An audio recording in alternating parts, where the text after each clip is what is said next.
good temps. Yeah, Maria Edler, a very strong climber. What I enjoy most about her movement is it's very deliberate and she climbs with a lot of confidence. This is a bit of a longer route, definitely more technical, more difficult now that it's the finals, but I don't have any doubt that she'll do a very good job.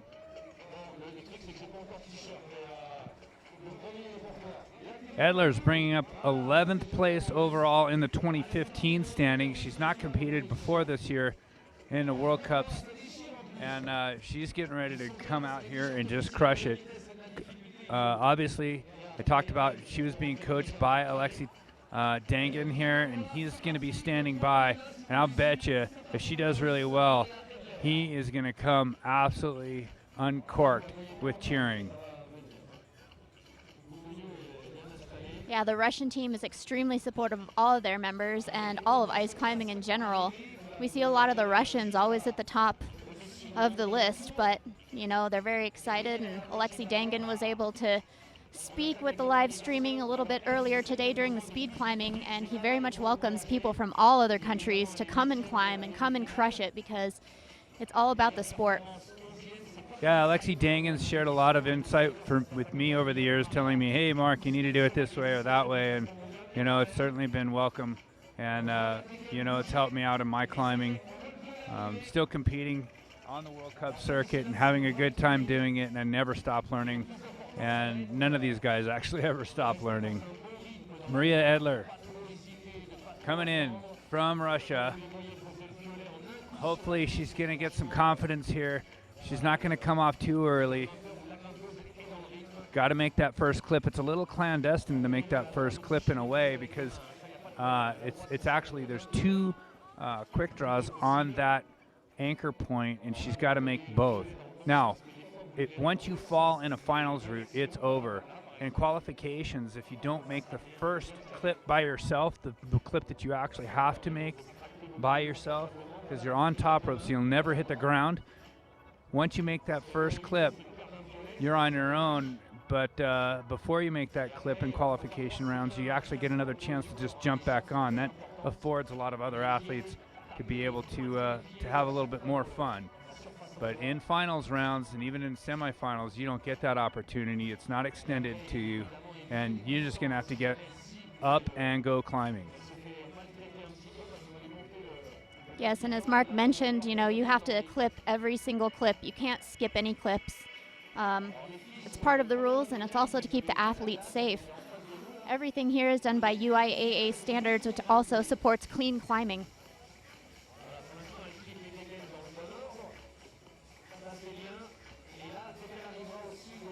And Maria Edler picking up the pace a little bit. She's gaining a little bit more confidence, and what we saw earlier in semifinals today is people were being very cautious down lower in the route because they know if they fall that early on in the game, then they're not going to make it. So she's getting a little bit more confidence, but also having some more experience, being cautious, having respect for every hold, because if you start to lose respect and become too complacent for the hold that you're on, it's easy to pop off before you even know what happened to you.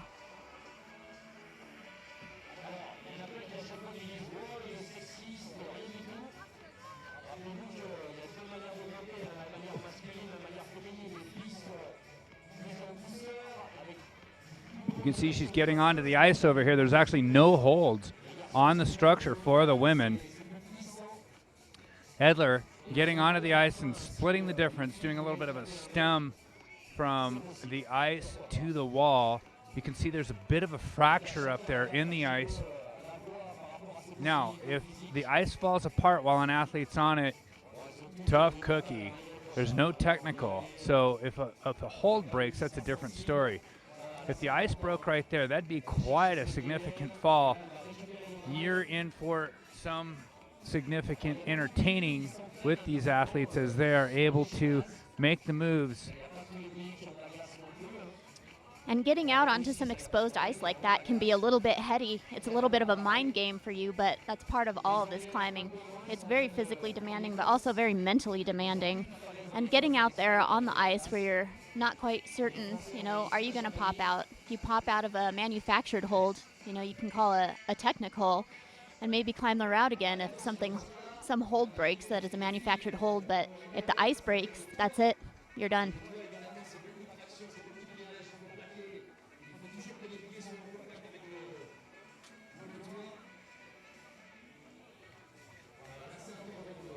Maria Edler taking time to shake out, regroup before she gets onto the horizontal terrain. And you can see from the side view here, it's overhanging the whole way and then goes into dead horizontal. She's going to have to make some movement here. You can see one of those triangular holds. I think that this is not one of those holds that is terrifying. It's definitely got a bit more purchase.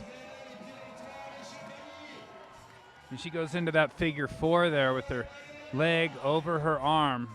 And she's switching it out into a figure 9. And she's going to come across onto that little, what we've been calling a terrible triangle. But that thing actually is quite good. However, just the sight of that thing could probably make an athlete nervous. Kevin Huser stepping up and getting ready to tie in to take his bout on the final competition for the men here in Champagny and Vanoise. You guys are watching us live stream on the UIAA, that's the Union International Association de Alpinism. And this event sponsored chiefly by the North Face South Korea. Hopefully you guys have got yourself the best seat in the house, and don't give it up because there's a lot of action here. Adler taking a massive fall. Not sure exactly what happened. Looked like she was trying to get her pick into a hold. Doesn't quite make it in there. And that's going to be it for Edler. We'll see what happens with the rest of the field. She's starting us off, but the worst she could possibly do is 8th place overall. So she's going to get those points. She's been number 11 up to this point in the overall standings of the World Cup. Not bad for her first year. Definitely not bad. And for being so young in the World Cup climbing circuit, she's climbing with a lot of, I guess, patience, and maybe that's due to her coach, Alexi Dangan, instilling that into her. But, yeah, a strong showing by Maria Edler. Kevin Huser for the men. Non-stop action here. Live stream. Better not get up and go get another beverage because you're going to lose your spot if you're hanging around with anybody else. Kevin Huser already starting up, and you can see Huser's no stranger to ice. He's from Switzerland and has spent a lot of time on ice. He loves climbing in the mountains, but he also likes competition climbing. Kevin Huser ranked 15th overall right now with 81 points for the total World Cup circuit, with this World Cup and one more in Kirov to go. Yeah, and also consider Kevin Huser, just as with Petra Klingler, these guys are in school still. So he was not able to go to Changsong to compete, so that actually hurt him in the overall world rankings. But you know what? Kevin's going to come out, I think, guns a-blazing here. So we're pretty psyched that Kevin has such good energy. Also, always with a smile. Most of these athletes, always easy to crack a smile with, and lots of fun hanging out with these guys and pushing each other to our limits. I had the pleasure of talking with Kevin before the competition this evening, and he was just so happy to be here. He's a delightful climber, and I think he's hungry to gain some more points. He'd like to move up higher than his 15th position right now in the world ranking overall.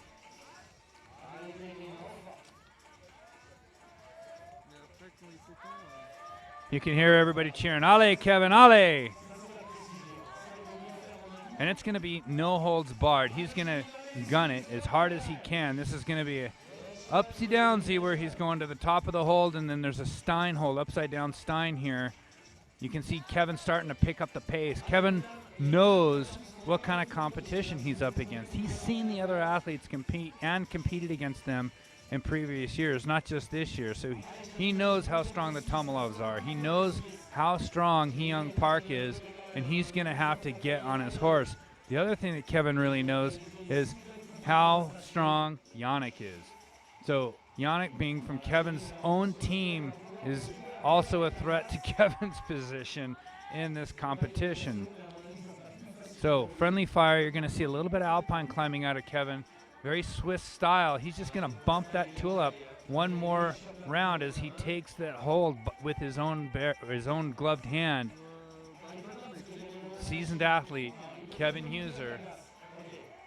remember, you get a point for each clip, and that determines your overall standing in each smaller competition. It doesn't really have anything to do with your overall standing, but your your ability to make those clips will determine your position for this competition, which then determines your overall points granted to you for total points in the World Cup standings. Kevin racing up the first overhanging region here and getting out onto the terrible triangle. Both men and women having to deal with this triangular hold. And Kevin's going into a figure 9 right off the bat, doing a little bit of swinging. No problem for Huser. Lots of power to waste. Yeah, Kevin Huser doing very well and putting a lot of effort into moving quickly. And maybe, Mark, you can explain a little bit more how time is playing a factor into this finals route, especially for these men. Now, Kevin a little bit shorter there, trying to make the clip. He's got to keep his foot on. He's doing what we call a full-on Rambo, one-arm hang. And he's got to keep his feet on. It's a very difficult situation. He's going to have to pull his body over and get onto that vertical ice. Make that clip and go. Kevin's going to be in a big hurry to cross this ice, but I can tell you what, it's going to be easy to pop off the ice if you're not super careful. Still got a ways to go here in the men's final competition. A little bit of ice climbing for the men here. Yeah, and you have to be very mindful not to forget any of those clips as you're cruising along. You know that you're racing the clock. You know that there are a lot of other strong and fast climbers coming up after you, and you know, you just have to be focused and you have to be mindful, and you just have to pay attention to what you're doing right now in the moment.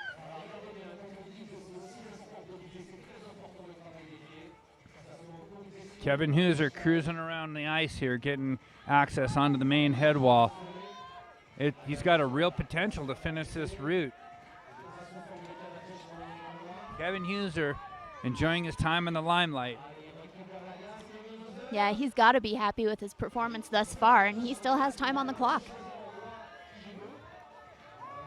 And I can tell you that overhanging ice, that stuff's more than 45 degrees overhanging. Anything can happen, and like I said before, if the ice breaks, tough cookies. This has been one of the more interesting venues with so much ice. And got one of the volunteers up there helping with the rope drag. This route is so long and it's twisting and turning so much. Yeah, the volunteers actually, he's up there feeding, he's pulling the rope in from the belayer, is almost acting as a rebelay.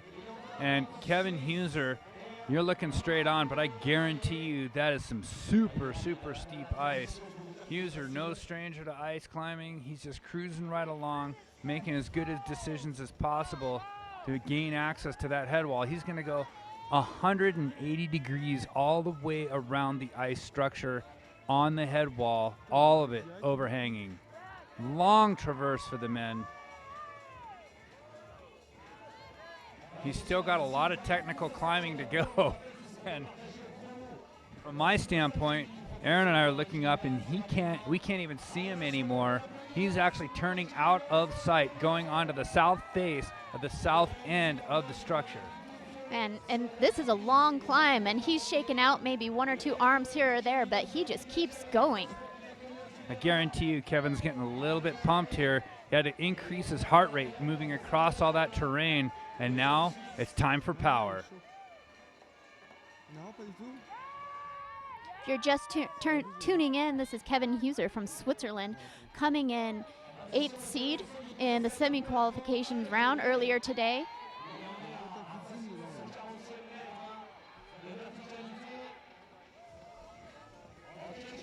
Sure, a lot of friends and family at home cheering him on, very proud of his performance so far, and he's still got time on the clock. He's still cruising.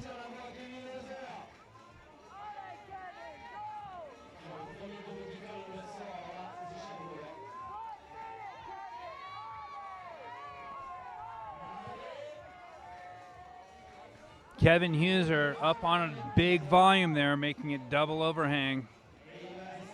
making some clips. You can tell this guy's got some power to burn still. A lot of energy in this young man. He's cruising. There's a very good possibility Kevin Huser could top out on this men's final, but he doesn't.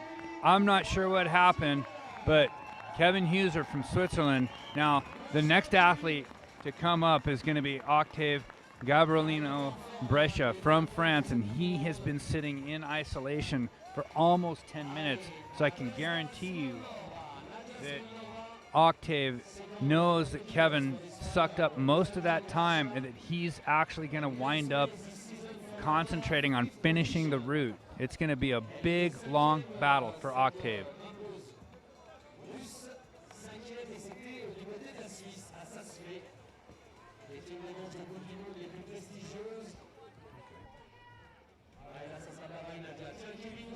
Mark Beverly and Aaron Weber coming at you from Champagny in Vanoise for the UIAA 5th World Cup. Sponsored by the North Face, South Korea, and you're watching Nadezhda Smirnova from Russia. Very strong, capable female from Russia. Smaller in stature, going to have a tough time making this clip. She's going to use a little bit of technical ability here to try and make that clip. Now, if she can't make it, she's going to have to climb up further up onto the structure. You can tell that's going to make her a little bit nervous. She's going to have to reach out and come across, attempting to get onto a hold or make that clip from where she's at. Obviously, she's wasting time if she does the same thing over and over, but she's swinging across, makes the clip, and that gets her clipped in. She feels a lot more comfortable.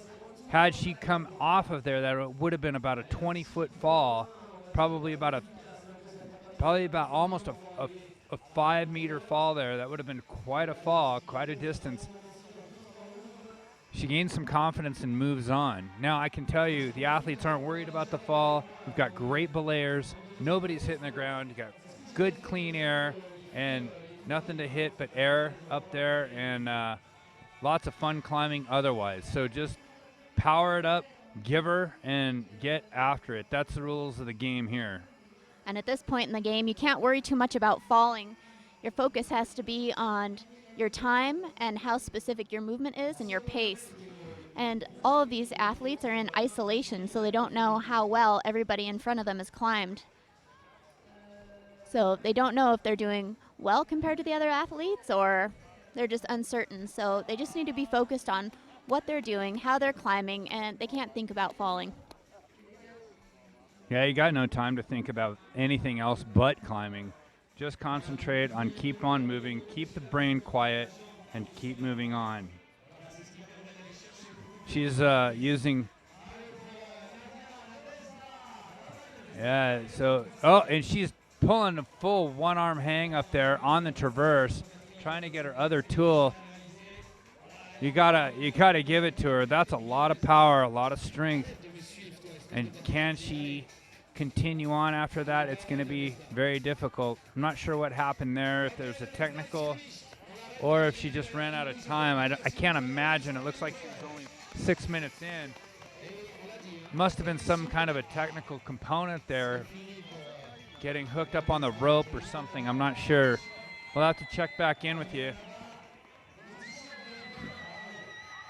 Octave coming out. It's his first men's final competition right here on his own home soil.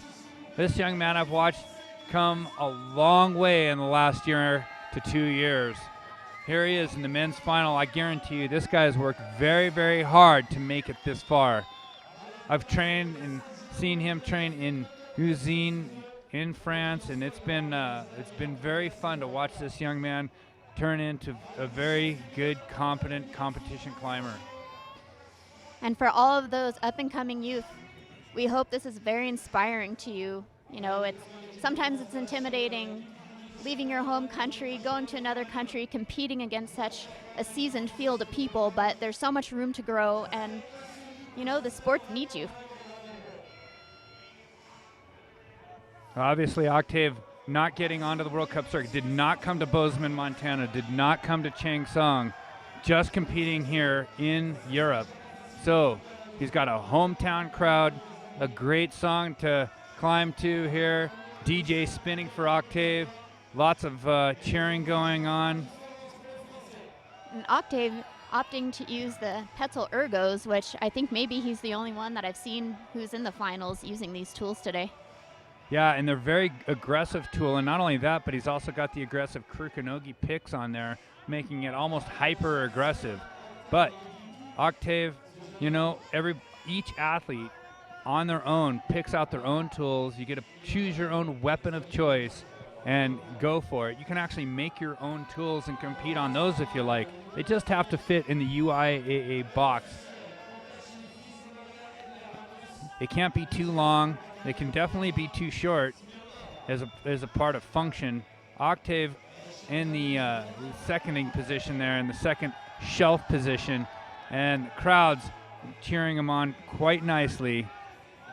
He's pretty psyched about making it up on to the men's finals. It's put him in the top 8 on his own home turf, and he's looking to make it in to the podium here in Champagny and Venoise.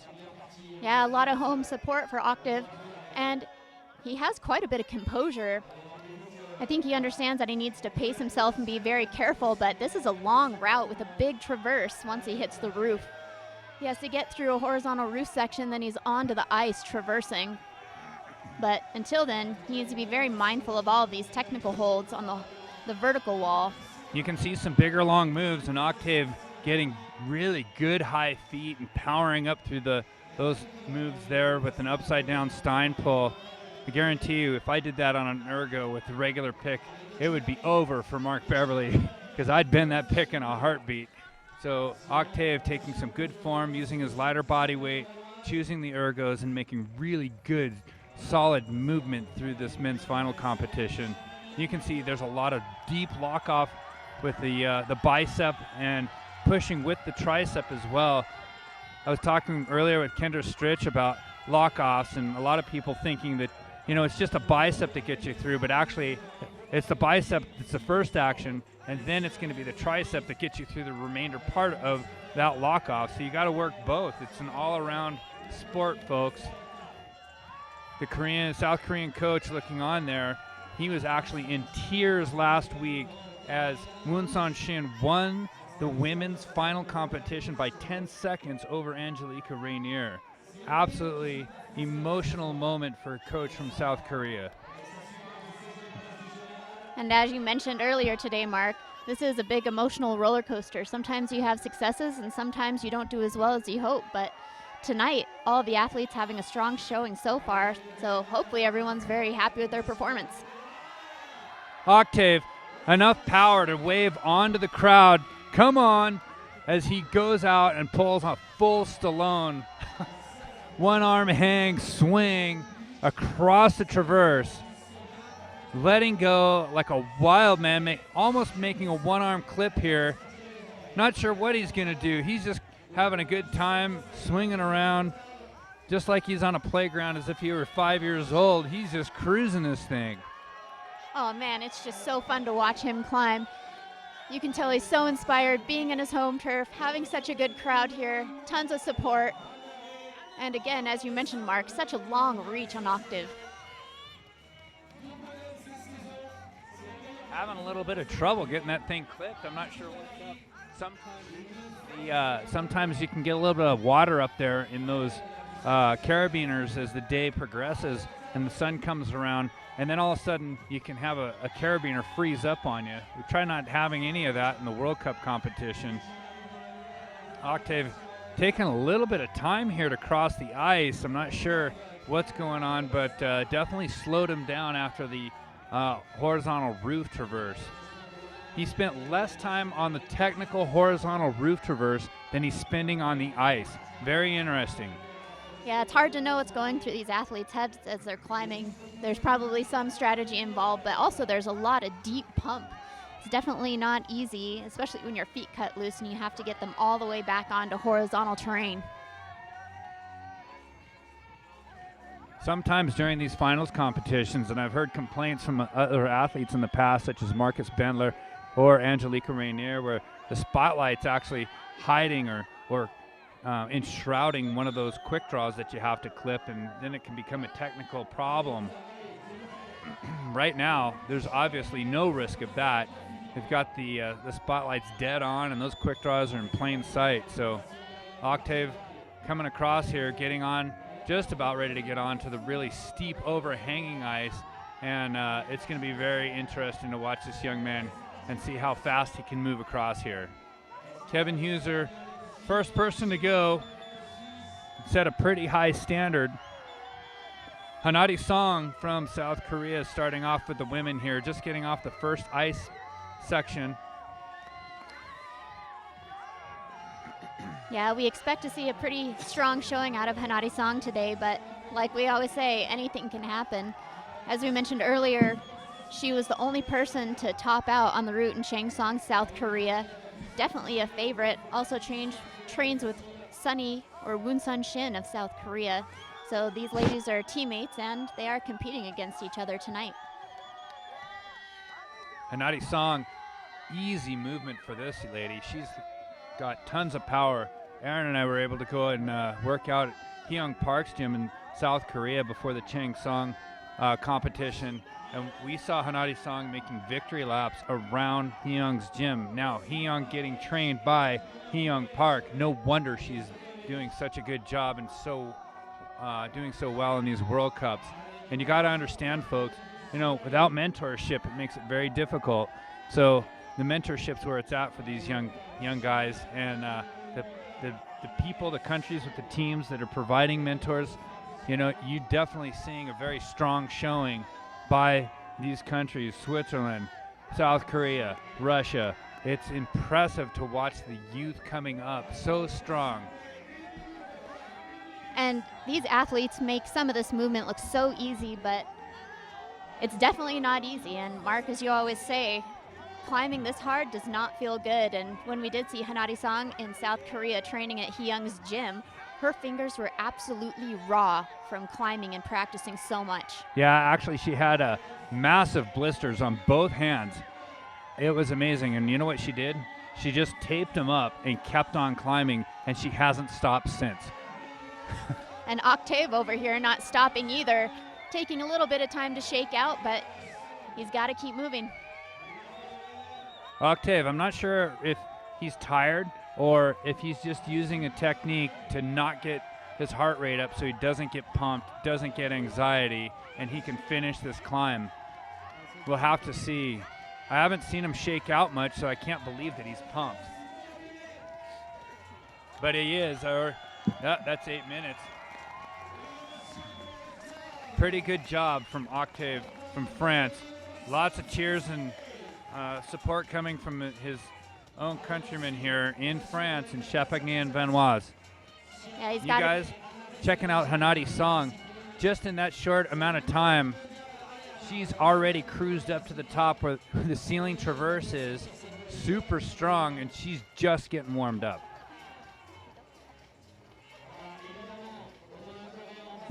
Yeah, Hanadi Song having very good technique, controlling her swing by placing her feet on the volume.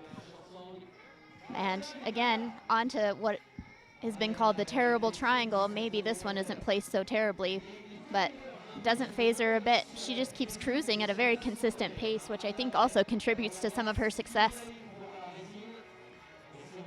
Yeah, a lot of fatigue can set in, but a lot of these athletes, they're not used to fatigue anymore. They've trained out of it, and their minds are turned off. They just go. They don't need to shake. They just need to keep on climbing. Shaking is one of these things where I think it's a mental thing, but it doesn't affect your performance. Where if you go out and you do a self-test and you see if you shake or don't shake, you actually don't do any worse if you don't shake. It's amazing the mental capacity that shaking out, and you think that your hand feels better and that's going to buy you performance, but it doesn't.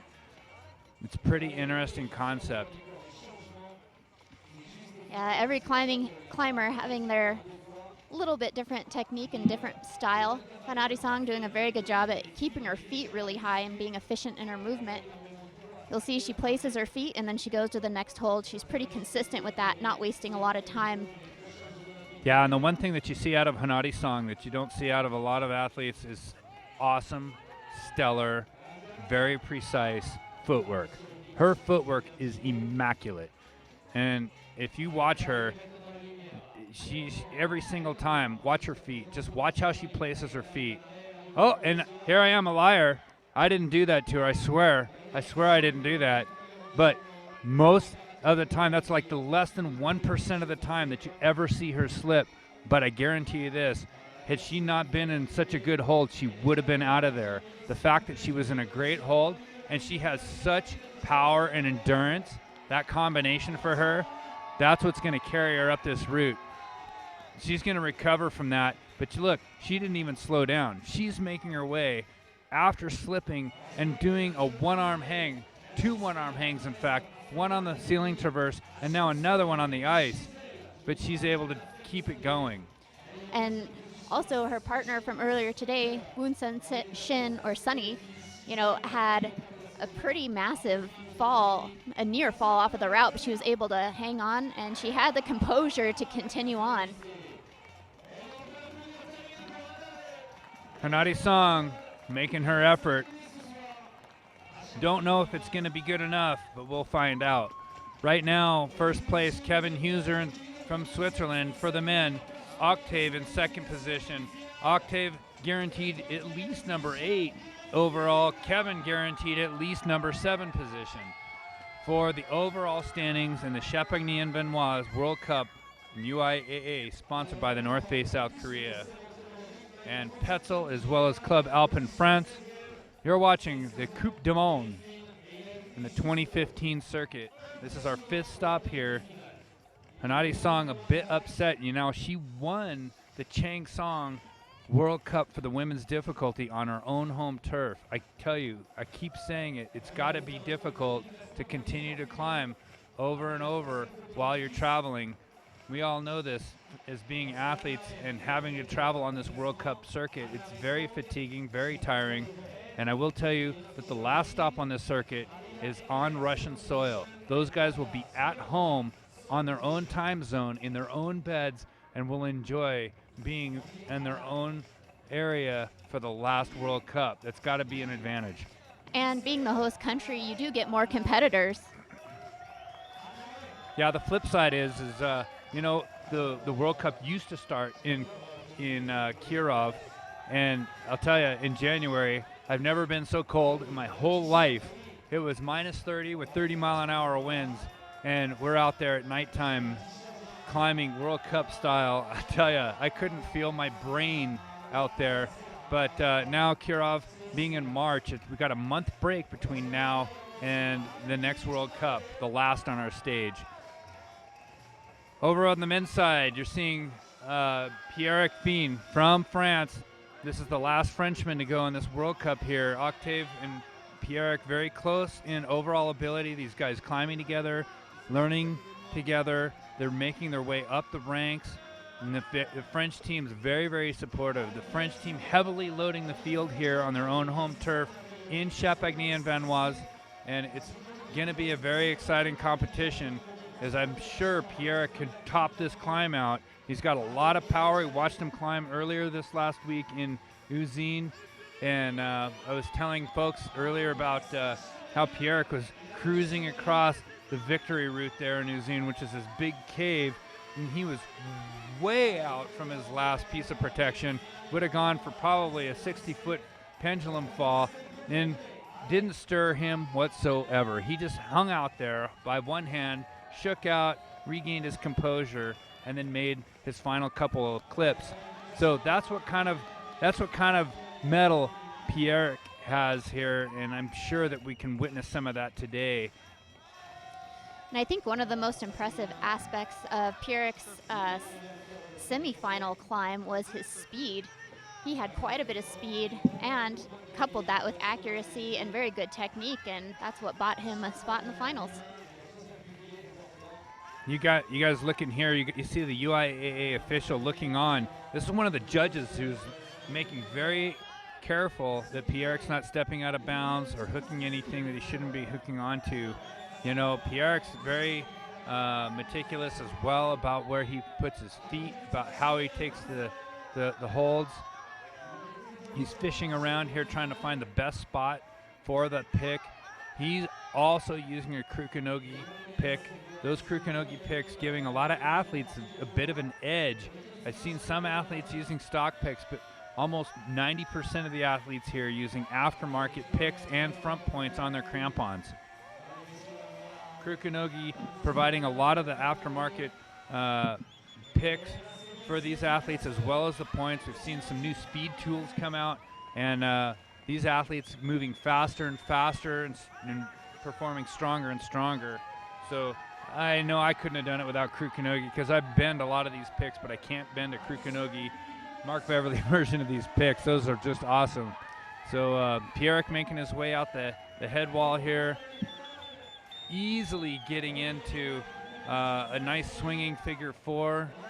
Lots of power here, stabilizing himself so it doesn't exacerbate him too much. Kicking hard up into the ceiling, good feet. Hanging upside down to make the clip, pressing and pulling.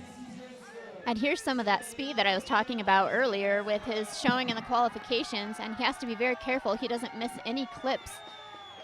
And I suspect he'll make quick work of this ice traverse. And again, just needing to be mindful of all of those clips, not missing any so he doesn't get disqualified. Yeah, and you can see here's where Octave was slowed down, and Pierrick I don't think slowing down whatsoever. He's actually moving quite quickly, and you can tell he is an alpinist. He is an ice climber. He's throwing his tools in, hooking his tools where he can, and being as efficient as possible to get across this climb, not making any undue movements in haste and potentially making a grave error. Pierrick wanting to be on the podium here. I think he's got a good shot at it, quite honestly. It's all up for grabs. Like the athletes right now, and this upper legion is very difficult to compete with. All these guys are pretty much approaching the same level. Yeah, so far this has already been a very exciting final competition here in Champagny-World. You know, Pierrick on his home turf, a huge crowd here cheering for him, and he's got to be psyched. He's making very good time, great movement, great technique. I'm psyched for him.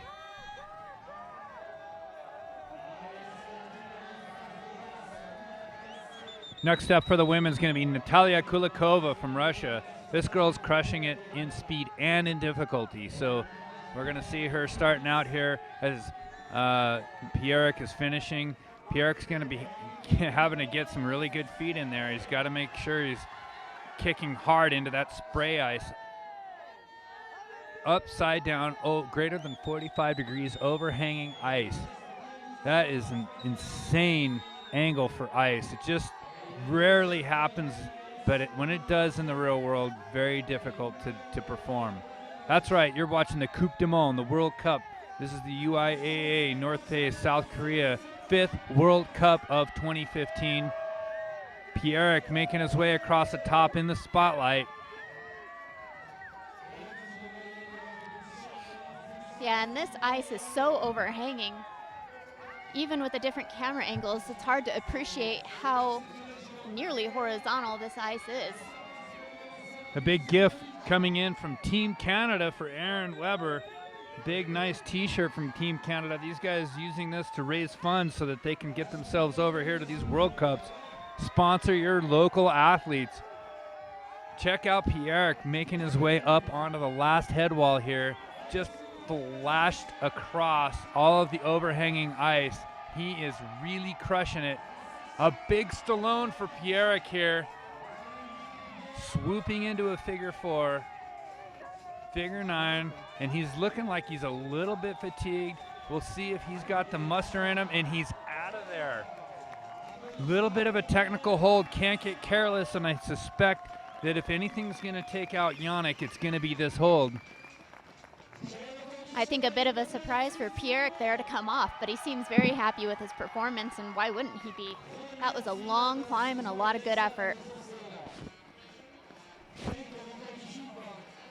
You guys are in store. We're only getting started here, not even halfway through the men's and women's final competition here in Champagny-World in France. This is our 5th stop. We're having a great time. You guys are catching some really cool action here, watching some of the best ice climbers on the face of the planet in the finals competition round in Champagny and Vanoise. And Natalia Kurakova, as Mark mentioned earlier, was in the women's speed final, absolutely crushing it, expending a ton of energy, climbing in the women's semifinal earlier today, then doing speed, and now she's climbing in the lead difficulty final. And I have Kendra Stritch here, also climbing for Team USA. She was helping commentate earlier today for the speed climbing finals. Kendra, how hard is it to climb speed and then climb difficulty right after? It's hard. It takes a lot of energy for both of those competitions, and to do both in the same day takes a lot of stamina and focus, and just being dedicated to resting and not doing anything else in between. And Kendra Stritch here, earning a gold medal in Bozeman, Montana for speed. Absolutely crushing it. She climbed here in Champagny-World in speed and difficulty. And the women's route for qualifications incorporated a lot of ice. What do you think about the ice on this structure, Kendra? Oh, it's a lot of fun. It's really unique in the World Cup. It's a lot more ice than we're used to, and the athletes really look forward to the structure here and being able to climb on the ice. You can see on the women's route, she's on some of that ice right now. And this is unique this year. Many years in the finals, we haven't used the side ice that you're seeing. So this looks like a really fun route to get on and go from ice to wood and back onto that head wall ice and traverse. Yeah, and a lot of these athletes, especially Natalia Kurakova, training in Moscow on a structure called Susuka, or icicle in Russian. And that structure does not have any ice at all. She's used to climbing on more of the style of the head wall here, but the ice there on the side didn't seem to phase her. She was able to make that clip off of the side of the ice, and she keeps cruising. She's doing a great job here, but she's a little slower than some of the women we've already seen. And hopefully she can speed it up here and maybe make a new high point. A lot of the men's competitors that have come out with a lot of speed. These young French guys are confident in this structure, and they've just flown up the first sections, come out of the gates really fast. Yeah, I imagine she's got to be quite tired after climbing so much speed and now climbing lead difficulty, but she seems to have somewhat a methodical pace, paying attention to her feet, making sure she's not swinging too much. But as you said, Kendra, I think she's going to have to speed it up a little bit if she hopes to place top 3. Yep, she's already come away today with a second place finish in speed. I know that she's got to be happy about that, but I know that she's also hoping for top ranking in the lead competition also. She's capable of it, but she is slow on this route so far. Yeah, and with just under 3 minutes left and quite a ways to go, she's going to have to put some gas in the tank and gun it. Oh. And these swings that we're seeing the athletes take in these roofs, they know how to handle them. They know how to stay calm and get back on, but it does take a lot of energy to absorb that shock and stay on, and then to get your feet back up, pull yourself back up. So while they can handle it, it does take energy out of the tank for farther in the route. But seeming to quickly recover from that, she's on her way up. Natalia Kurakova. Next up is Maria Kutnestova, also from Russia.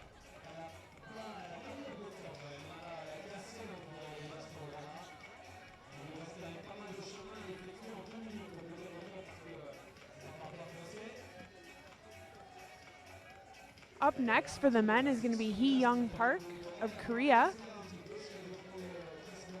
Very strong climber. The only Korean in finals tonight. I'm sure that he's going to be putting on a good show, have fun on this route. Yeah, Hee-Young Park, a very dynamic gymnastic climber. He's a little bit shorter than some of the other climbers and has maybe a little bit longer tools, but they still fit in that UIAA box. And Hee-Young Park training with Hanari-san, who we saw climbing a little bit earlier, and also Woon Sun Shin, who will climb a little bit later for the women.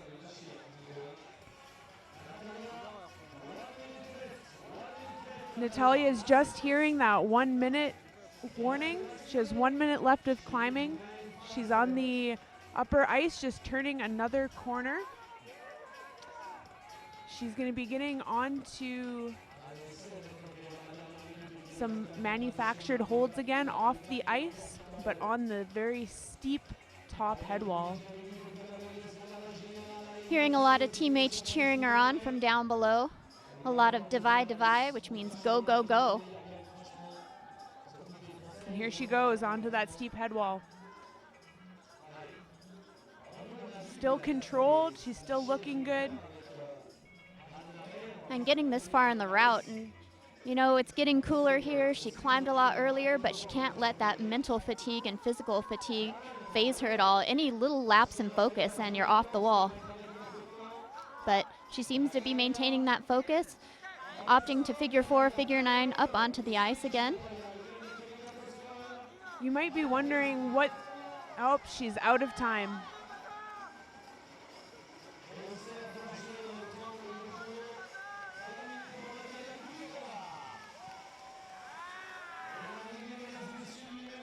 Kendra Stritch standing in for me there for a few minutes, just trying to figure out some technical difficulties as well.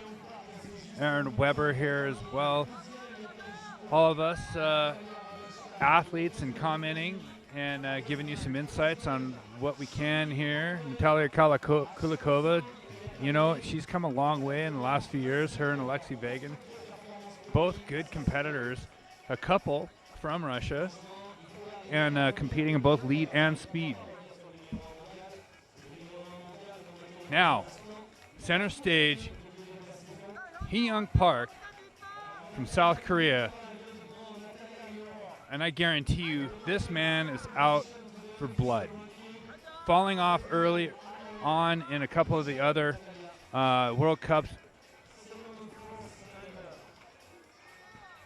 Hee-Young Park presently in second position. Not doing very well in Sasfe, actually. Surprising early fall for him and not making it even to semifinals. Here he is back in the finals in Champagny-World, and he is going to be out for blood. This guy is a double gunslinger, making his own tools, making his own crampon points as well. He's actually shimmed those front points down to fit onto his customized carbon fiber sole of his new Scarpa boots that he has actually completely remodeled just to make it a gram lighter. This guy talk about alpine style, light and fast.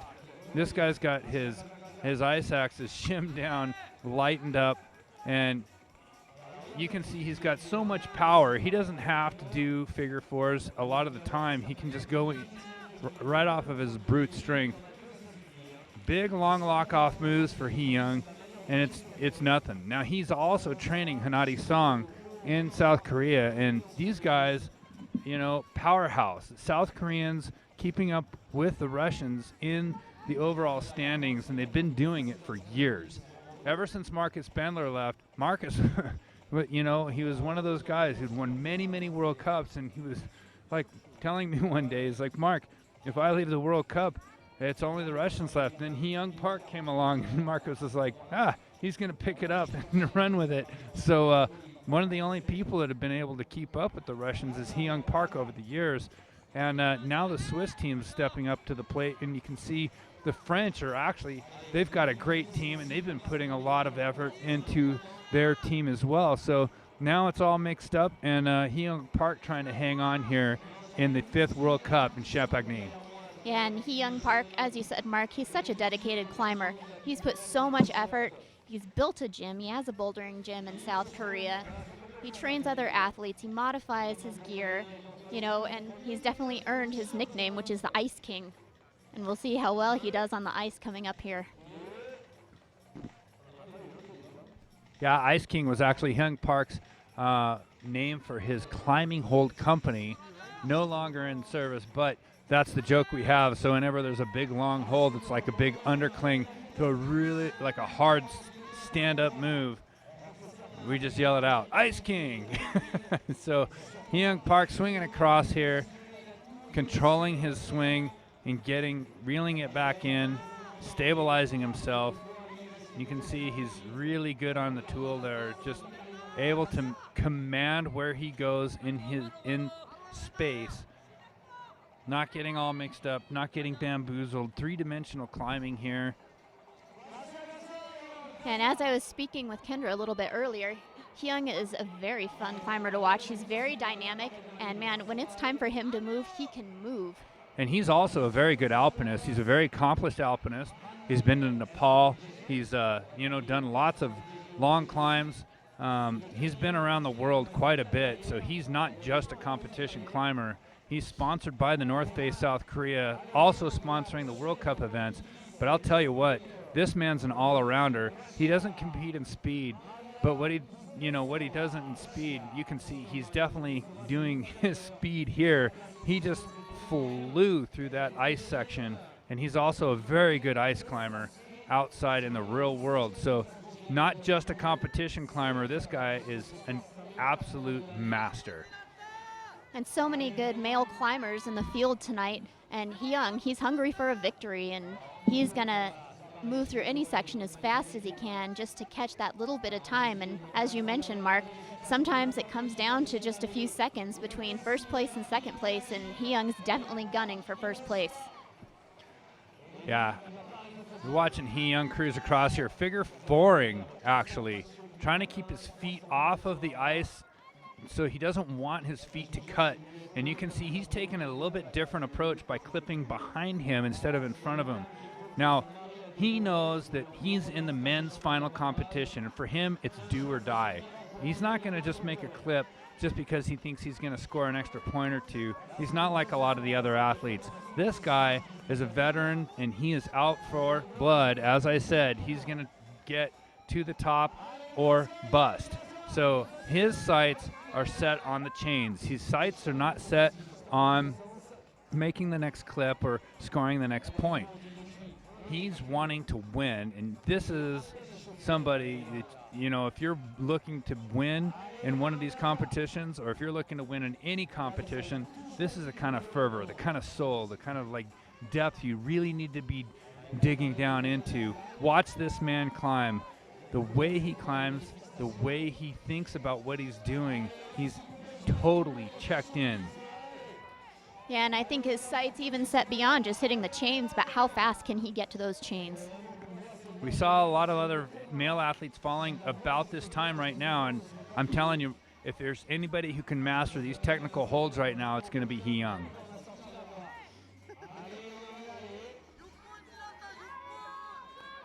I'm not sure what's going on there, but he was gonna clip, but what he did is he elected to continue on climbing. Hyung knows that it's all gonna come down to time. So making the clip from afar, not the best decision for Hyung. Hyung's making the best decision for him, and he knows he can hang on to these holds, but it's gonna be who gets to the top the fastest. He knows the Tomalov brothers are coming out. He knows they're going to be on his heels for time as he makes it to the top of this climb. There's nothing but chains for Hyung Park in the future. Yeah, Hyung Park, a very smart and very efficient climber. Like you said, Mark, a lot of heavy hitters coming up, but Hyung is in it to win it. And you can see his footwork absolutely immaculate. He's got 10 seconds left to make it or so. Is that right? Oh, 1 minute, 10 seconds. He's got plenty of time to do that. Plenty of time. He doesn't want to come off here. He's got to make it. Very technical hold. You can see sideways pressured figure four, and he's at the chains. He's going to clip the chains, and this is going to be it. Hyung Park, 7 minutes, 17 seconds, and 55 100ths. That's going to be #1 position right now, and I can tell you the other athletes are hearing the applause, and they're hearing it. They know that he spent that full time out there on the route, making it all the way to the summit. That's a lot of climbing, Yep, that was a lot of climbing and a lot of effort by Ice King Hee Young Park. Very happy with his top out. Ice King Cowboy, Hee Young Park, crushing it. We're really excited to see him do well again. It's going to be a lot of good energy for Hee Young. I know Gordon MacArthur's cheering him on over there. Gordon having a hard time here in Champagny and Vanoise, but you know what? It's always ups and downs. Hee Young's gone through his ups and downs, and everybody having a very difficult year with the exception of one man, and that's Maxime Tomalov, who's just absolutely sweeping the field. Over on the women's side, from Russia, is Maria Kuznetsova from St. Petersburg. Super strong climber. She actually did the women's semifinals, not once today, but twice. She had a technical episode. I asked her about it earlier, and she said, you know what? The carabiner, the small little part on the carabiner was closed shut, and she couldn't open and close it, so she had no way to get around it. There's not a secondary way to deal with it. She actually didn't have a choice. She had to jump off and call for a technical. She received the benefit from the president of the jury, went back for a technical incident, and then came back out after the rest of the women were finished and came and crushed it, finishing all the way up here to where she's got herself 4th from the top in position of the women and able to bring it on home. Maria Kuznetsova, I've had a chance to climb with her in a competition in St. Petersburg last year, and I can tell you this woman is a strong climber. Yeah, she seemed to be making pretty good time of this route, and as you mentioned earlier, that she had to climb the semifinals route twice, and she made it quite far the first time before a technical incident happened, and so she had to go again, and she's coming out here strong. She has a lot of gas in the tank still.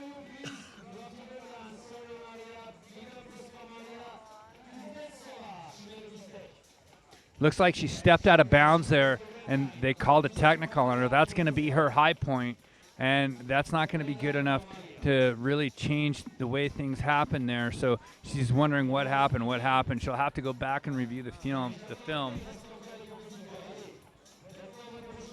The judge pointing right now, that's where you stepped out of bounds. That's what happened. She's disagreeing. The judge is like, hey, sorry, there's a little bit of an argument there. I don't think we'll see this go on for much longer. Big bummer for Maria. She was climbing so strong. Little small mental error there. I don't know. We'll have to look back at the film to see exactly what happened, but I suspect that she just slightly stepped out of bounds over the line, and that's all there is to it. World Cup competition's very difficult to handle like that sometimes, I can tell you. I've been there myself. I know what it feels like to step out of bounds. A lot of athletes do step out of bounds. It's very difficult to take, and, you know, it's just a bummer. So up next for the men, Vasily Tarasov from Russia. This guy's been around a long time. I remember seeing him my very first year in Kirov, Russia, that same event I was telling you about. It's 900 kilometers outside of Moscow on the Trans-Siberian Railway, and it is a long way from my home.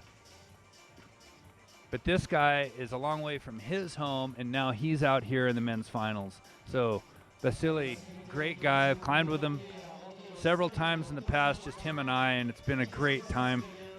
He's an awesome climber, very charismatic individual, quick with the smile as well, tongue-in-cheek humor from this guy, and love hanging out with all these athletes, and he's no exception. Yeah, as you mentioned, Vasily always walking around with a smile. I had the pleasure of meeting him in Sochi, Russia last February when there was the demonstration of ice climbing at the Winter Olympics in 2014. And what impressed me the most about Vasily is his ability just to run laps again and again and again on the route that was set for the demonstration.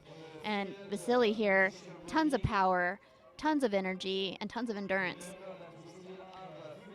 Very, very accurate placement with not just the tools, but his feet, his front points. He's able to get in and out of figure fours, figure nines, and very smart climber as well. He doesn't make a lot of mental errors, and when he does, it's a big deal for him, and then he's off. So we'll see what kind of mental fortitude he's got here. I definitely think, this guy has more than enough physical capability to get through this route. But when you put pressure, you combine pressure, internal, external forces, stressors on yourself, it gets more and more taxing as far as competition climbing is concerned. Vasily's making his way up the first head wall here.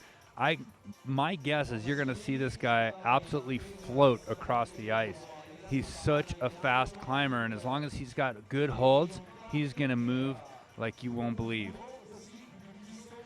Yeah, Vasily, such an accurate climber, also very seasoned, making sure that his pick placement is good before he's moving to the next hold.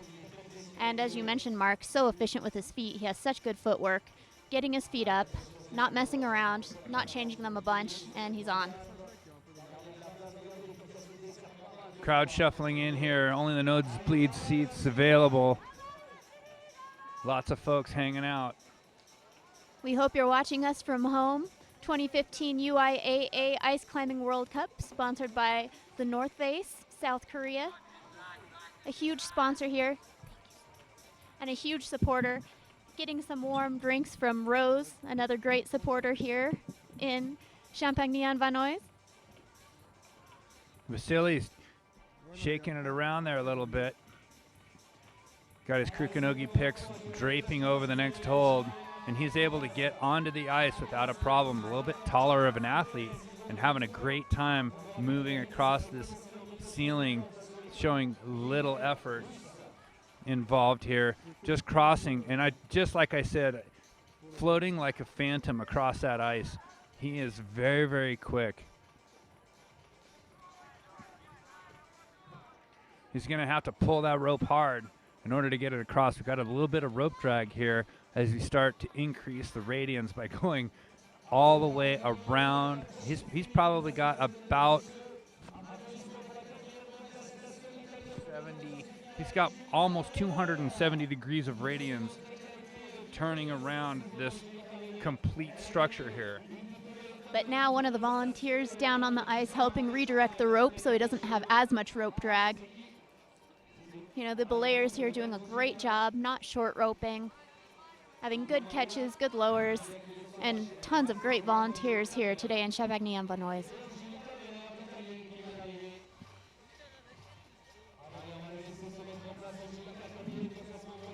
Very similar to Hee-Young Park, Vasily, his eyes on the chains. He's got a good pace, and as I mentioned, Hee-Young Park in first position right now, followed by Kevin Huser of Switzerland and Pierrick Fine of France.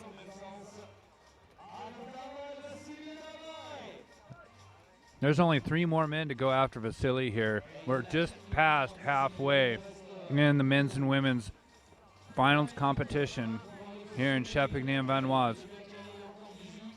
A lot of great folks helping out here, a lot of volunteers, a lot of other athletes helping out. It's been a great, great time. I can't say enough about the folks here, and as all the other events as well, by the way. From Bozeman to Changsong, Saas-Fee to Robinstein, and now here in Champagny, like all the belayers, the countless hours putting into, making this happen, and the athletes enjoying the heck out of this. And one of those athletes, Angelica Rainier from Italy, starting off on the women's route. She's just getting warmed up here. Vasily getting up onto the final head wall here. Let's see if Vasily can focus. He knows that this is going to be a technical finish. Usually when Vasily falls off, it's a technical issue, not because he's pumped, not because he's worried about where the rope is, not because of any other thing, but just a simple mental error, a simple technical mistake in body language and body English, and we'll see how he fares here. Now, this is where the other athletes have fallen off previously, aside from Hee-Young. Vasily's struggling to make it happen. Doing a great job up here. Yeah, Pretty darn steep. Vasily definitely having the endurance to continue on here. He's being patient and figuring out the correct way to do this. Oh, and he's almost off there. He's able to hang on to a figure 4 move. He is such a powerful climber. Now this is going to be a technical move. He's going to have to hold on some weight onto his hand and then press with his feet and really get his feet in good position. This is one of those layback type of moves, and he's out of there. Oh.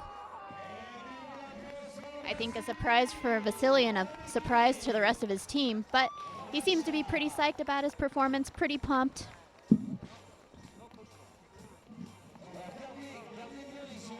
Vasily taking the big king swing, and you can tell that when those tools are loaded, you have a lot of coil wrapped up in your body, a lot of body tension in there. And once you get ejected off of one of those holds, if the tool skates and comes off of that hold, man, you can go for a big, big pop-off ride away from the wall and into space. For the women, Angelica Rainier climbing. She is consistently placing in the top for many, many years for the women.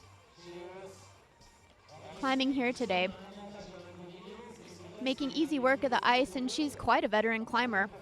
She's gotten around North America quite a bit, climbing in the USA, climbing in Canada, also competing in Bozeman, Montana. She did not compete in Changsong, South Korea. We missed her there. She was climbing in Colorado at the time. But here she is in Champagny-World. One of the qualities that I admire about Angelica's climbing is that she has such a way of pacing herself, and she's such a smart climber. Vasily Tarakin moving up the ranks there, besting Kevin Huser as well as the Frenchman.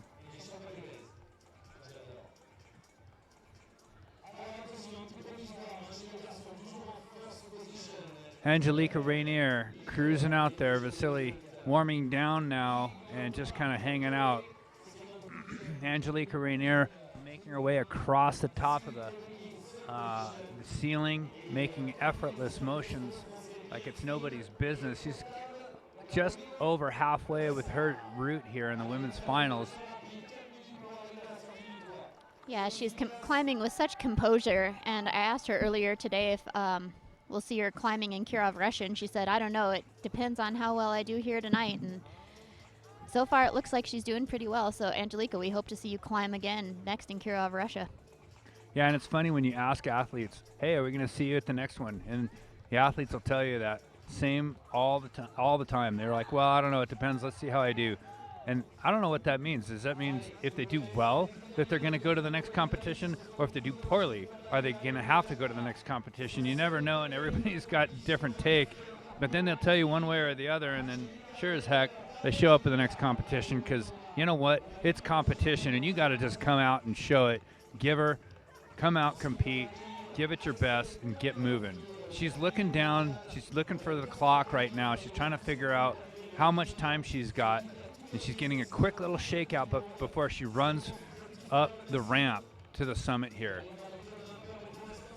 Yeah, and again, being very methodical, making sure she's solid, she's not missing any clips, and she knows she still has a way to go. Pacing herself.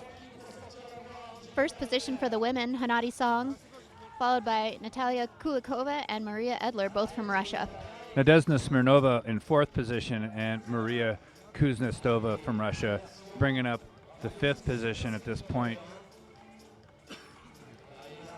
Maria from St. Petersburg having a good time here in the women's final round, but stepping out of bounds, unfortunately. I think she could have gone a lot further than that and possibly topped out. She was making good time.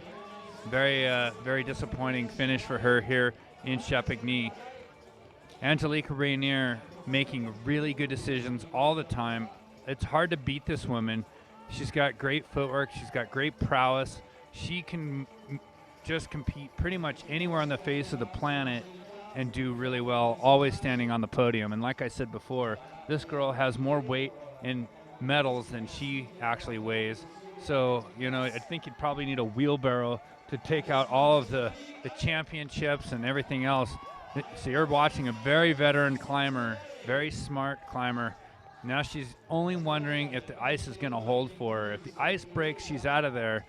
I've not seen ice break on Angelica. She's very soft touch when it comes to climbing on the ice. She's not thuggy. She doesn't like throw the tools up against the ice. She doesn't pull hard against the tools. She just places the tools and manages to bring her hips in to the wall to make it so that the tool that she's pulling on is not taking any kind of disproportional force on the ice. Now she's coming up to the rest of the head wall here. She's still got a ways to go, but she's off of the ice and kind of out of the danger zone for her on an unexpected note. It'd be very difficult for her to come off at this point, barring any mental errors. Yeah, and again, Angelica Rainier, a very solid climber, but you never know. So she has to maintain that focus. A lot of power going in at the end of the route here, but coming up in the last minute for Angelica Rainier, she's going to have to move.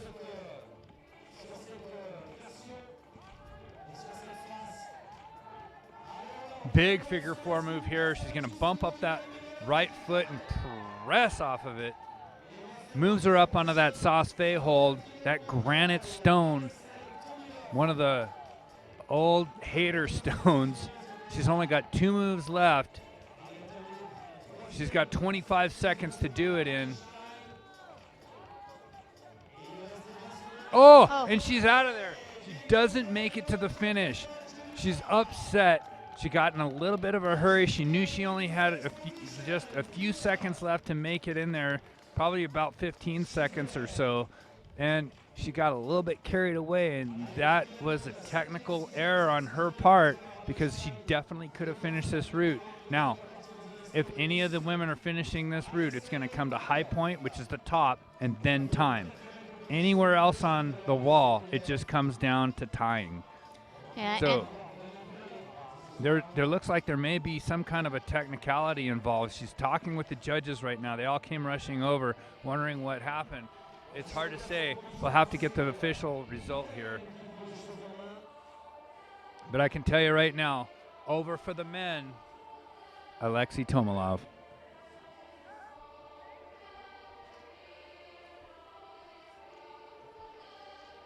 Almost surreal as they're playing some kind of like, you know, choir music here. Alexei Tomilov's taking the stage, doing some kind of a remix, and I guarantee this guy, he's just getting pumped up. He is filled with fuel, even after doing the men's speed climbing competition and within the top 4 today, by the way, mind you, and he's starting off.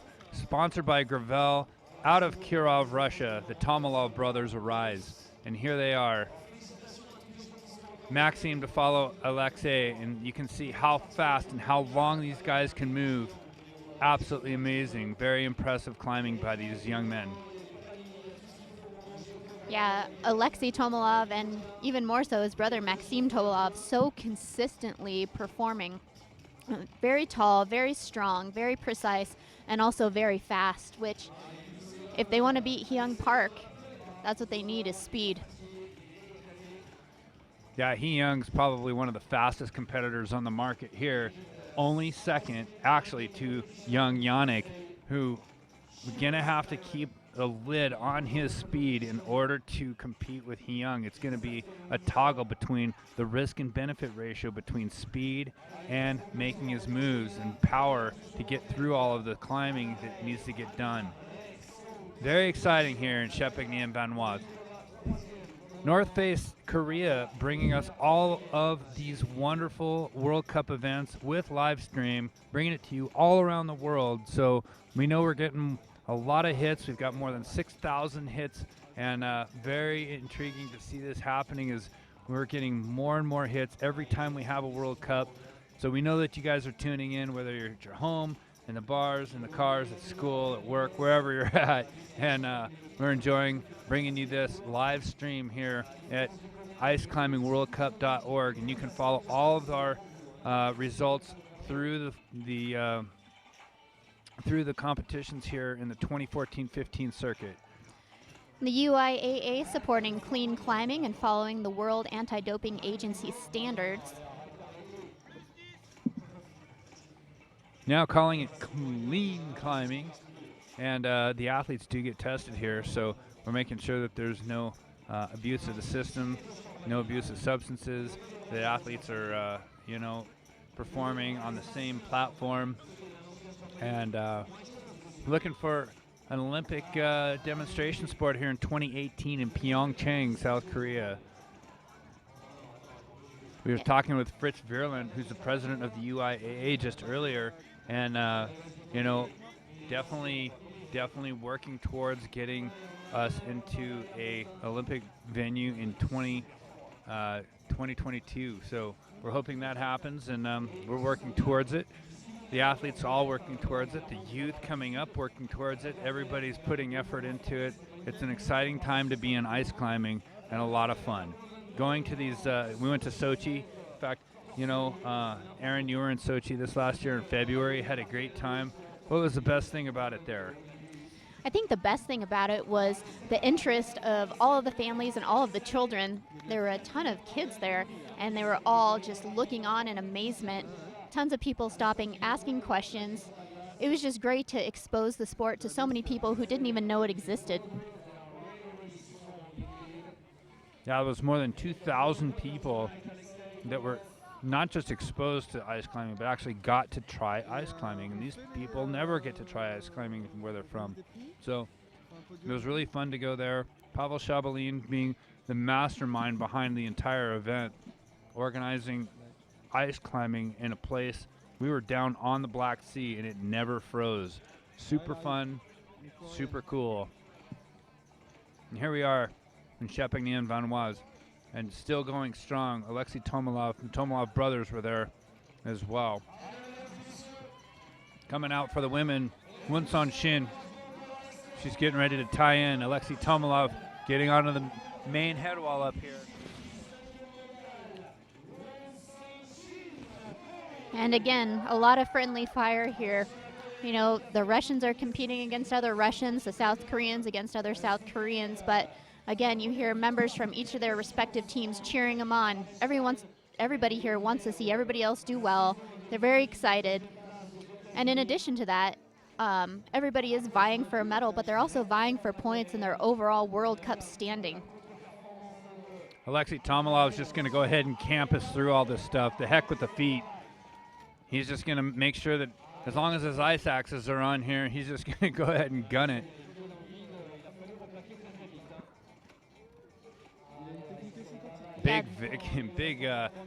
Big swings here for Alexei Tomilov. Not the smallest or lightest of any of the athletes by a long way. And it's amazing to think that Alexei competed in so many rounds of speed climbing before this. In one of his speed climbing rounds, a technical was called on him, I think, for a false start, and he had to redo the whole round. So a lot of effort put out by Alexei earlier today, and here he is cruising right through this ice. Alexei Tomilov making really easy work of the ice here. No fractures in the ice thus far. Of course, I've said that, and he's not off the ice yet. It's probably my fault if anything happens. So, well, I'll hold my breath until he's actually off of the ice and onto the bollard here. Yeah, that's one of the great things about watching this sport is you never know. So many strong climbers, and again, so many unpredictable things happening. Not sure yet what happened with Angelica Rainier, if anything was called or if anything needs to be settled or if she's just done for now. But for the women, Wunsan Shin starting off strong on the ice. Alexei Tomilov making quick work of this technical section of the route. This is where his teammate Vasily had a little bit of trouble, so let's see how Alexei handles this section of the route. Yeah, this is a very technical portion of the route, not like the ice there that seemed to be more of a hook fest is going through. But I'll tell you what, Alexei Tomilov is a technical mastermind. This guy, he can read a route just like he's reading a book.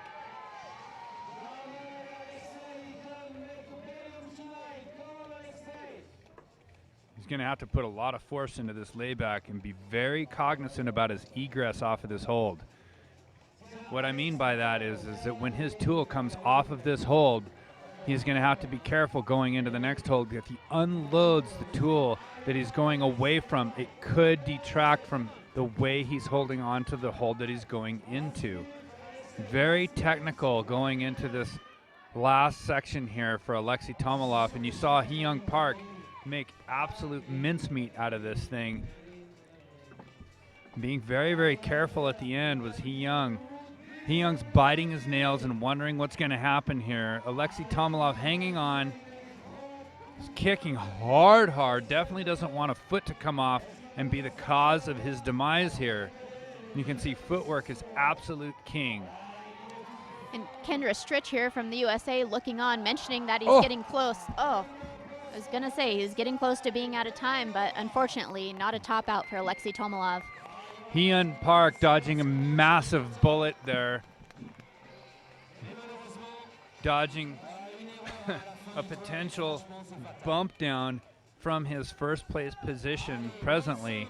Hee-Young Park presently in first position. Alexei Tomilov in second place right now. Coming up next going to be Maxim Tomilov. But right now you guys are watching Woon Son-shin from South Korea. Definitely one of the more technical female athletes out of South Korea. Definitely the strongest athlete with the most tenure. And we've seen her reigning. And in this year, she's bringing up the 5th place position. Now, Hanari Song winning 1 gold medal in Cheongsang, and Woon Son-shin just coming and getting stronger and stronger. Just won in Rabenstein, Italy. She's looking for another gold right here, right now. And I can tell you, amongst the women, there's only about a 20-point spread within the top 5 women. Woon Son-shin has 224 total points overall for the World Cup standings. Hanari Song at 258, and that can change right here, right now. Hanari Song falling a lot earlier than expected on the women's final competition here in Champagny. Woon Son-shin looking to make it happen. I know her coach just absolutely gritting his teeth right now, wondering if she's going to make it happen coming across here. And it looks like something happened with a technical. I'm assuming she stepped out of bounds. Yeah, unfortunately, Woon Son-shin touching the tape on the ice just to the left of where her foot was.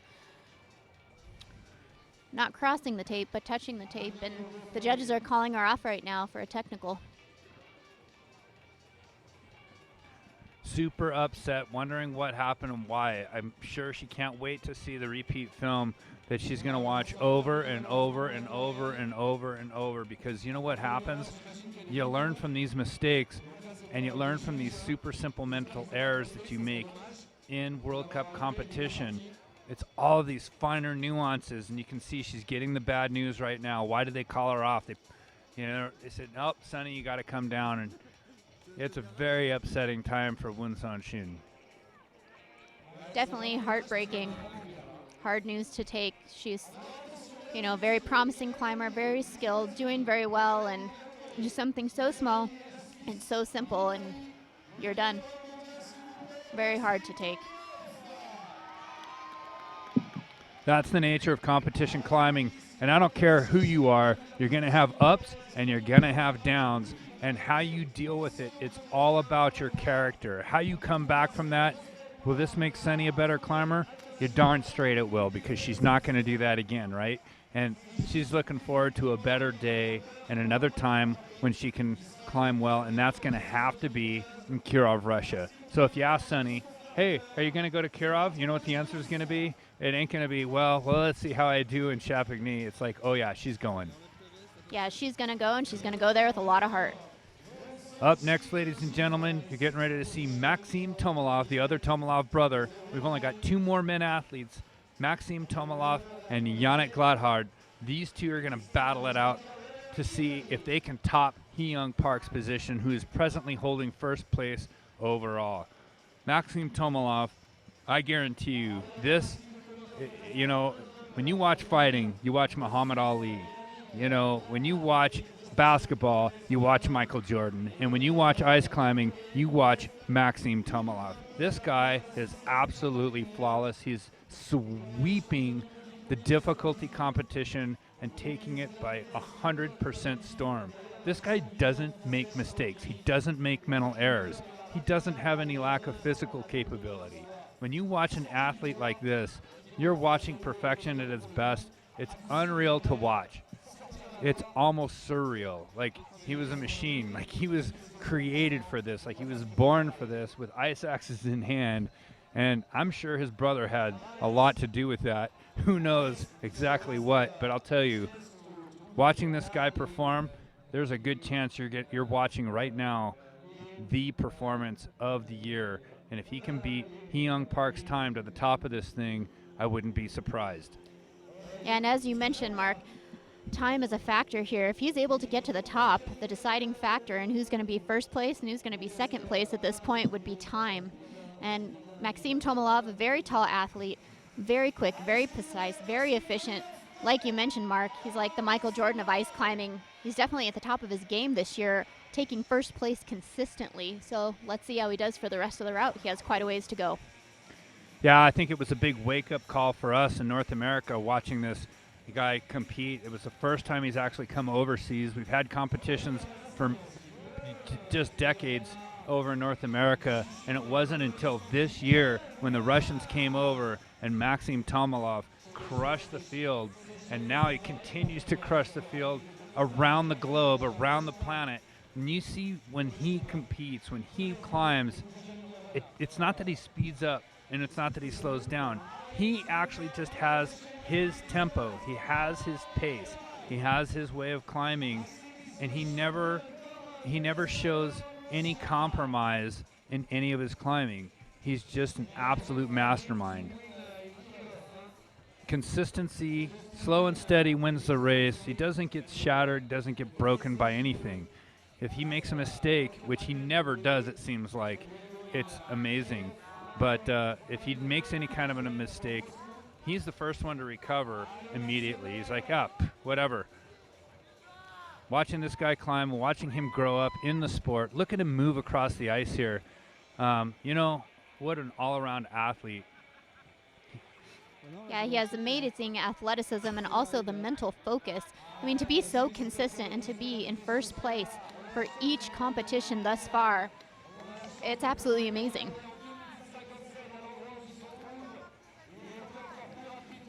He's absolutely flying, obviously doing a great job. Barring an unlucky, issue going on here, I suspect we're going to see him do really well coming across the rest of this ice climb and getting into the more technical section. Going into an upside-down Stein pull here, you can see he's taking the axe in very classical configuration, going with the longest part of the tool out, and then just crossing over. Oh, and that's really rare that you see Maxim change his mind so fast, but I'll tell you what, he is looking at error correction right now and trying to figure out what the best hold is and making sure he doesn't fall off of any of the ice. Also, just like Hee-Young Park, a veteran climber, choosing not to pull rope and then make the clip out in front, but passing the quick draw so that he can clip from behind or in front of him. Over on your left side of the screen, you're seeing the finest women athlete here, Petra Klingler from Switzerland, starting out on her finals route and her final attempt here in Champagny and Benoist, France. And Petra, she finished first in the women's semifinal, meaning that she climbs last since they climb in reverse order. I was talking to Petra earlier today, and being in isolation is brutal, but nothing seems to faze this girl. She's such a confident climber. She also competes in the bouldering World Cup during the summer, starting in April, May-ish. And you can see she uses a lot of that style of climbing, putting her hand on these ice climbing holds. Hee-Young Park guaranteed to be on the podium right now in at least third position, presently holding first position rank. Alexei Tomilov in second, and Maxim Tomilov, holy smokes, falls off of the ice. Hee-Young Park has got to be just absolutely going berserk right now. What an unlucky break for Maxim Tomilov. Almost perfect performance this far. Falls off the ice. Absolutely heartbreaking for Maxim Tomilov. Was sweeping it, and now Hyung Park starting to take over here in the last part of the World Cup ice climbing competition circuit. And there's so much that you don't want to have happen.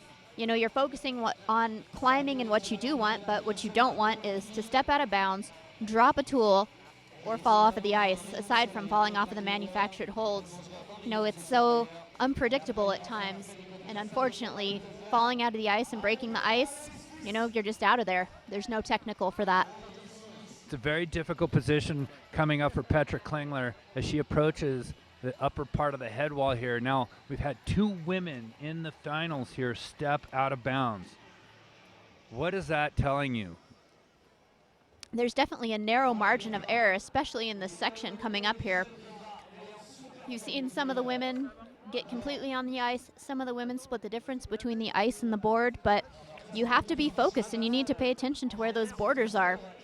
You know, some might argue that they don't like the borders and that you should be able to use the whole structure, but right now it's part of the game and you just need to be mindful. Yeah, you've got to absolutely be mindful and meticulous about where tool placements are. Petra Klingler is actually a very good ice climber from Switzerland. I suspect that she probably won't make that kind of a mistake here. We'll see what happens, but you know, like we said before, anything can happen, can and will happen. She's obviously having to do a little bit of error correction here. So we'll see if she can pay well attention. Now, some of the shorter athletes you saw had a difficult time struggling to make that clip. Petra, probably a medium-sized athlete in all comparison, maybe even one of the larger athletes as far as wingspan's concerned, and she's able to make that clip quite easily. Petra, a very confident climber and very powerful, climbing with a lot of bouldering style, making a lot of bigger dynamic moves. And as you mentioned, Mark, she's more of a medium-sized climber, and sometimes these reaches are big. And Petra opting to leave a tool behind in order to clip, but that is not a technical foul. As long as you finish the route with both your tools and you don't drop a tool, you're still in it. Petra's quite the alpinist. The Swiss always using their hands on the holds, whether it's to check the placement of the pick on the hold or whether it's to take the hold with your hand and make the movement thereof, up to them. But you know, she's got options, so it's almost like a third ice axe in a way, and she's very smart and very diligent. And Petra, being a World Cup competitor, not just in mixed rock and ice climbing, but also in bouldering and sport climbing, an Adidas-sponsored athlete, Gravel and La Sportiva. She's one of the higher celebrated athletes, and you know, she is just coming off of her bouldering and sport climbing competition in November and just jumping right into being able to compete in mixed rock and ice climbing. Yes, Petra, a very focused person, and she is one of the younger athletes in the competition overall, but yet a very veteran climber as far as World Cup is concerned. You can see her maintaining and not having a swing coming off of that upside down volume there. She just does this dragging toe hook around the volume to control her swing. Super smart competitor, super smart athlete. It's always fun and always inspiring to see someone like Petra climb because she's such a natural. Not only that though, she's got great coaching. I know Urs Stoker has been training her for some time now, and he's got to be watching on. Shout out to Urs. Hope you're well tonight. And you're watching one of the best athletes here, Petra Klingler, who's also a university student. That's the reason why she wasn't in Changsong this year, and that's why her standings are not as high as they could be. But I guarantee you, she's gunning for gold right now. Yeah, and Petra being in isolation this entire time, she has no idea how the other athletes have performed. She may have some idea, but right now she just needs to focus on her climbing, focus on her precision, be very Swiss, be the Swiss Miss, and keep crushing it. She's our last female competitor tonight. She's going to have to beat Angelica Rainier And if she can top this thing out, she's going to have it. Angelica almost topping out here, but not quite. Hanadi Song in second place. Natalia Kulikova in third place. Maria Edler from St. Petersburg, Russia in fourth place. All these women doing an excellent job here. Petra Klingler from Switzerland, no stranger to ice. This girl has tons of ice in her backyard, so barring any kind of problems with the ice, I suspect Petra Klingler's got plenty of time to make it, plenty of time for the gold. And so far, no female athlete has topped out, so Petra, she'll be the first one to have the chance right now. It was very surprising to not see Hanadi Song top out because she's got tons of power. We're looking at Petra trying to figure it out here, figure out the ice, and she's spending a lot of time on this figure four and she's gonna bump up just a shade more, switch hands, find the hold, and get out of that. She's on greater than 45-degree overhanging ice right now, ladies and gentlemen. That is a feat in and of itself. I don't think you have the appreciation that the athletes do while hanging up there. You know, hanging out, sitting, watching this, that's one thing, and it almost looks two-dimensional, but I guarantee you that is really steep climbing. Petra getting a lot of praise from the crowd, a lot of encouragement to hurry up or allez. Figure four, she's going to bump that foot up. She's going to get up into this upside-down Stein pull. Lots of power by Petra Klingler. Look at those shoulders. She's flexing every bit of muscle and power into this, and she wants it bad. She wants to get the gold. She wants to stand on top of that podium. She's going to get a quick shakeout here. Little bit of a time waster. Not sure if she actually needs to shake out, and you can tell she just keeps moving. Going to make the next clip and move on. She doesn't have much time left here. She's only got about 15 seconds left. She's trying to compete with Angelica Rainier, and you can see it's neck and neck. These women are so tight together. It's going to be really hard for Petra Klingler to make this and get up here faster than Angelica. And she's timed out. And that's going to be it for Petra Klingler. Angelica Rainier, unofficially the reigning woman here in Champagny-World. We'll see how Petra Klingler fits into the overall standings here. But I can tell you what an awesome effort by an awesome woman. She's pretty psyched. Yeah, very happy with her performance. Didn't quite make the top, but has such a strong showing. All smiles for Petra Klingler.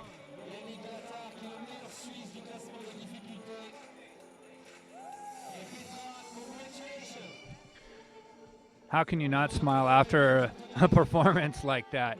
Coming up last here, we've got the other Swiss powerhouse, both of the Swiss bringing up the head of the semifinals. Petra Klingler finishing it off here.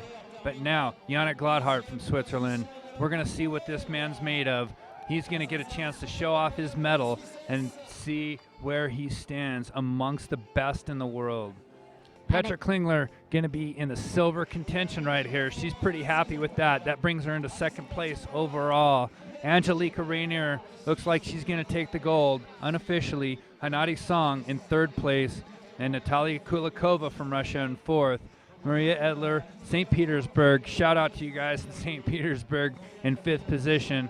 Nadezhda Smirnova in sixth. Wunson Shin Sunny, seventh place, and Maria Kuznetsova in eighth position. And again, shout out to Urs Stoker. He's got to be so proud right now with Yannick and Petra both climbing and finishing in the first position for the semifinals. So let's see if Yannick can continue in good style. And this is such a speedy climber. You know, if he makes the top out, he's going to have to fight against the clock to beat Hee-Young Park. Yannick really not placing in the overall World Cup standing so much at this point, but you know, he's bringing up the rear here. Presently, you know, Maxim Tomilov just now falling off, was in first place, probably still will be in first place for some time, as the only second closest is going to be Hee-Young Park with 231 points overall.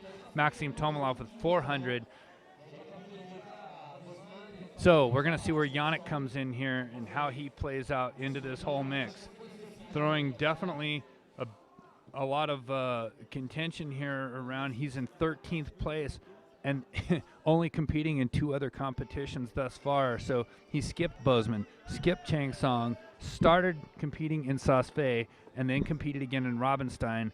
Slowed his pace down here today in the men's semifinals, which guaranteed him the #1 seed going into the finals round here in Champagny and Vanoise. So we're going to see Yannick, who's got plenty of power and who can turn on the volume, make him go faster in a split second.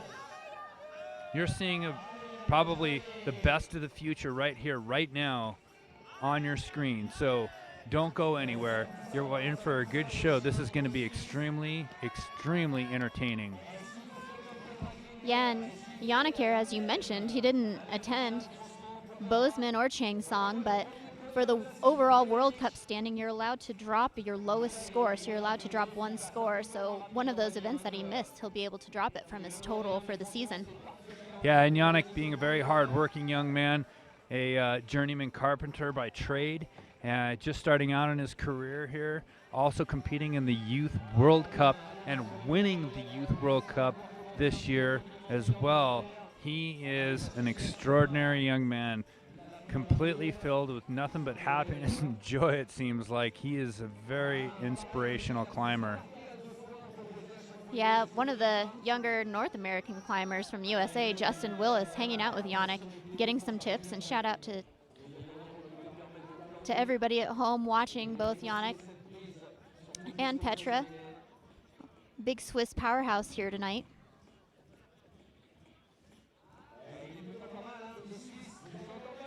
Yannick actually doing a little bit of error correction there, and 2 weeks ago he would have actually taken that hold, committed to it, and then probably just peeled off right then and there. But he slowed down just enough, and you can see he's learned so much more just in 2 weeks that some athletes take more than a year to learn, to just slow down the pace, temper it with his power, because he's got so much power and so much speed, it can actually be too much. But he just slowed down right there, and he was able to do some error correction on a hold that he would have fallen off of, and elected to come back down, reposition himself, and figure it out. Now, he's going on to this triangle here, but I guarantee you, Yannick not falling off of this one. And look at how well controlled he goes into that. No swinging whatsoever. He really, really controls his body motion and stays stable. You can see as he's going into this move just now, how he gives that little kind of donkey kick there and really stabilizes his body. Yeah, and as we talked about earlier in the semifinals, when he was in Saas-Fee, he was moving so quickly, and here in the semifinals opted to slow down a little bit. Maybe some input from some coaching and some of the more veteran climbers, but Yannick very receptive to coaching, different input, and he's already climbing like such a seasoned climber at such a young age. It's just impressive to watch. A lot of core tension there as Yannick decides he's going to go ahead and do the double clip and then move himself right out onto the ice.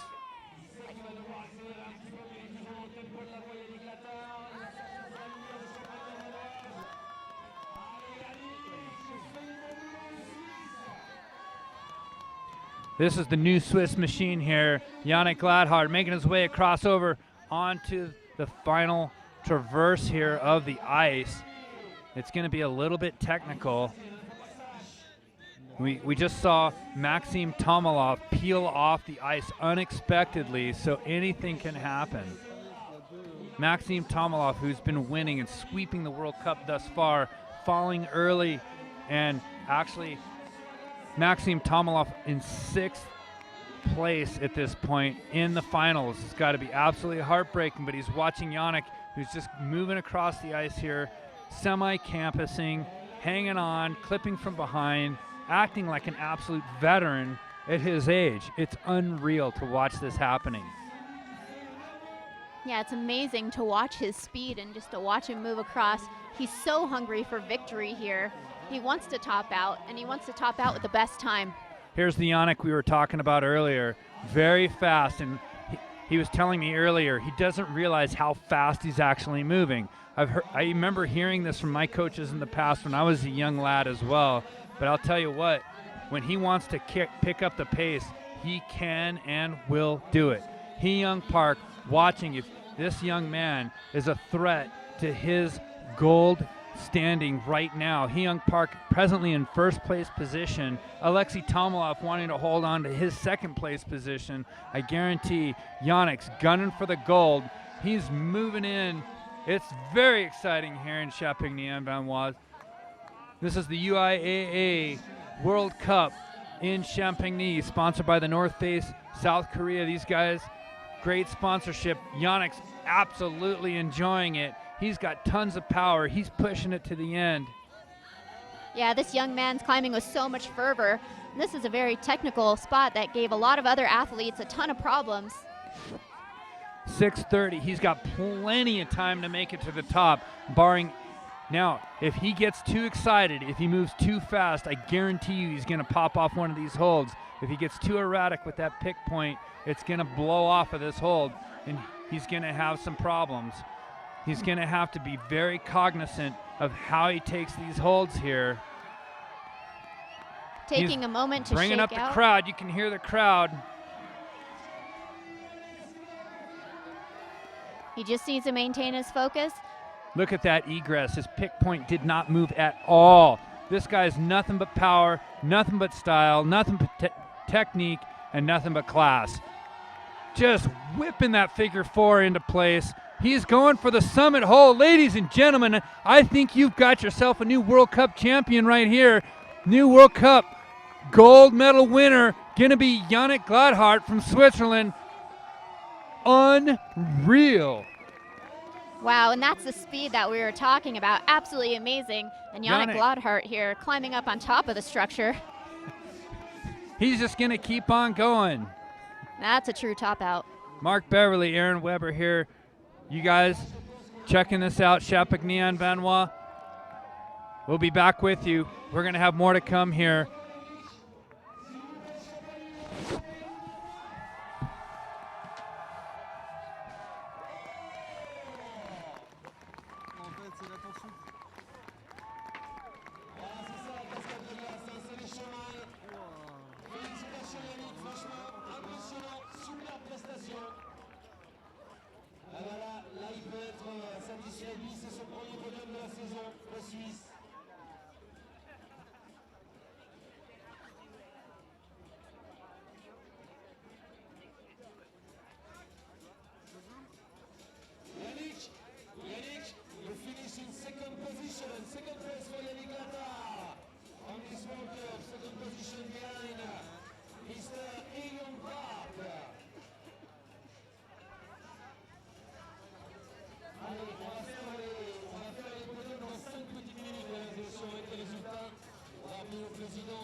Champagny, il a le temps d'aller nous réchauffer sous la tente blanche.